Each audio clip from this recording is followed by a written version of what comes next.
అదిగో అదిగో అయిపోయింది.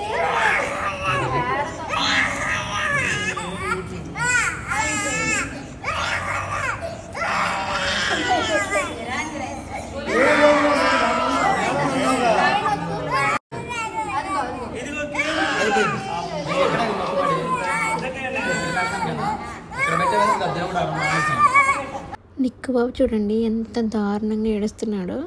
అక్కడ 3 కత్తెరలు కట్ చేసి అవి మా వదిన చీర కొంగులో వేసి స్వామి దగ్గర పెట్టి దండం పెట్టుకుని రమ్మని చెప్పారు.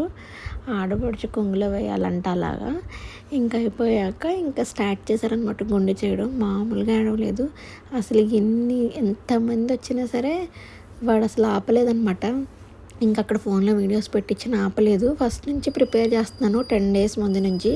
సరే సరే అంటూ ఉన్నాడు, నవ్వుతూనే చెప్తున్నాడు. ఆ రోజు టెంపుల్లో ఎంటర్ అయ్యేటప్పుడు కూడా నేను స్వామికి జుట్టిస్తాను, స్వామి నాకు పెద్ద జుట్టిస్తాడని చెప్తూనే ఉన్నాడు. కానీ అక్కడికి వెళ్ళాక చుట్టూ జనం, ఆ కత్తులు ఆయన్ని చూసి వాడికి చాలా భయం వేసినట్టుంది. ఇంకా ఆపకుండా ఆడవటం మొదలుపెట్టాడు. అమ్మ జుట్టు కట్ చేస్తున్నారు అని చెప్తూనే ఉన్నాడు. అంత ఏడుపులో కూడా నా చెవు గట్టిగా పట్టేసుకున్నారని చెప్తూనే ఉన్నాడు. మా తమ్ముడేమో వాడు కదిలితే ఎక్కడ కట్ అవుతుందని గట్టిగా పట్టుకోవడంలో వాడికి చెవు కొంచెం రెడ్గా అయిపోయిందనమాట. ఇన్ని మాటలు చెప్పినా ఏడుపు మాత్రం ఆపలేదు. వాడు ఏడుపు చూసి మా అందరికి కూడా అసలు భలే బాధేసింది. కానీ తప్పదు కదా, 3rd year లాస్ట్లో తీపిద్దాము అంటే మళ్ళీ వాళ్ళ నాన్న యూఎస్ వెళ్ళిపోవాలి కదా. వాళ్ళ నాన్న లేకుండా ఏం చేస్తామనేసి ఇంకా 3rd birthday అవ్వగానే వచ్చేసామన్నమాట.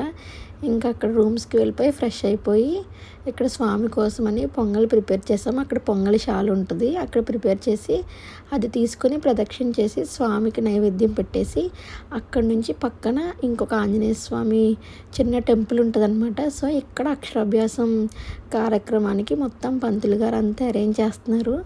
కానీ అస్సలు మూడ్ లేదనమాట. అలా మొహం ఇలా పెట్టుకునే కూర్చున్నాడు.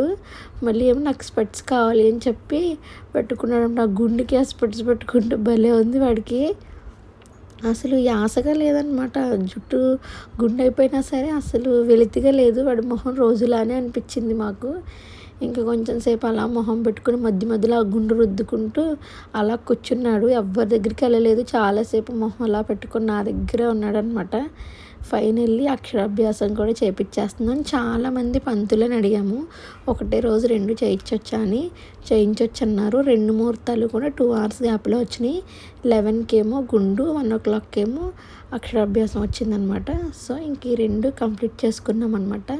ఫైనల్లీ సక్సెస్ఫుల్లీ ఈ 2 సెరమనీస్ కూడా కంప్లీట్ అయిపోయినాయి వాళ్ళ నాన్న చేతుల మీదుగా. ఇంకా ఇక్కడ పంతులు గారు మాతో మంత్రాలు చెప్పిస్తున్నారు.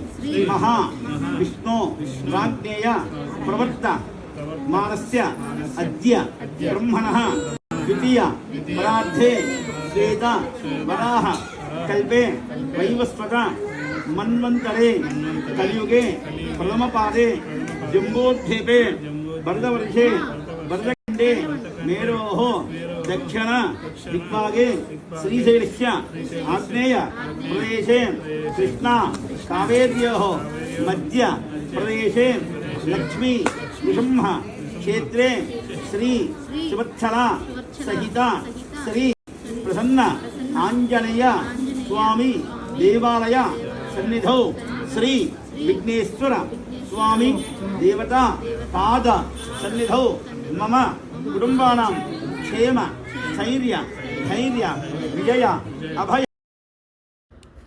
ఇంకా ఇలా పూజ అంతా కంప్లీట్ అయింది. అయితే 5 పలకలు 5 బలపాలు కూడా తీసుకురావాలి అని మాకు తెలియదు అనమాట. సో ఒక పలకే తీసుకొని వచ్చాము. సరస్వతీదేవి ఫోటో కూడా తీసుకొని వచ్చాము. కానీ ఫోటో పెట్టకుండా డైరెక్ట్ ఇలా పలక పెట్టి పూజ చేపించేశారు. ఇంక ఇక్కడ అందరూ హారతి తీసుకోండి అని చెప్తున్నారనమాట. అయిపోయింది పూజ. తీసుకున్నాక ఇంకా పూజ అంతా కంప్లీట్ అయింది. ఆ రాసిన అక్షరాలని దిద్దించమన్నారు. ఎంత ఇష్టంగా దిద్దుతాడేమో అనుకున్నాను, కానీ ఆ గుండు అయిందనేసి ఆ మూడ్ ఆఫ్లో ఉన్నాడు. అస్సలు ఇష్టపడలేదనమాట దిద్దటానికి. బలవంతంగా దిద్దిచ్చాను. అలానే 5 పలకలు 5 బలపాలు ఎవరన్నా పిల్లలకి పంచిపెడితే మంచిది, పంచిపెట్టించమన్నారు. ఇక్కడికి తీసుకురాలేదు కాబట్టి నెక్స్ట్ డే కొని ఇంటి దగ్గర పంచిపెట్టించానమాట. ఇంకా అక్కడ అక్షరాలు దిద్దిస్తున్నాను. చూడండి ఆ గుండెని అలా రుద్దుతూనే ఉన్నాడు. ఫైనల్లీ వాళ్ళ నాన్న లేకుండా ఎక్కడ అక్షరాభ్యాసం చేయించాల్సి వస్తుందని చాలా బాధపడ్డాను. మొత్తానికి నికుంజ్కి పుట్టి వెంట్రుకలు అక్షరాభ్యాసం కంప్లీట్ అయిపోయినాయి. Thanks for watching. Like, share and subscribe.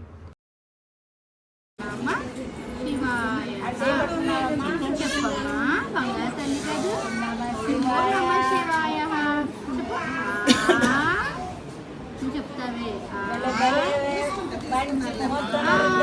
Babu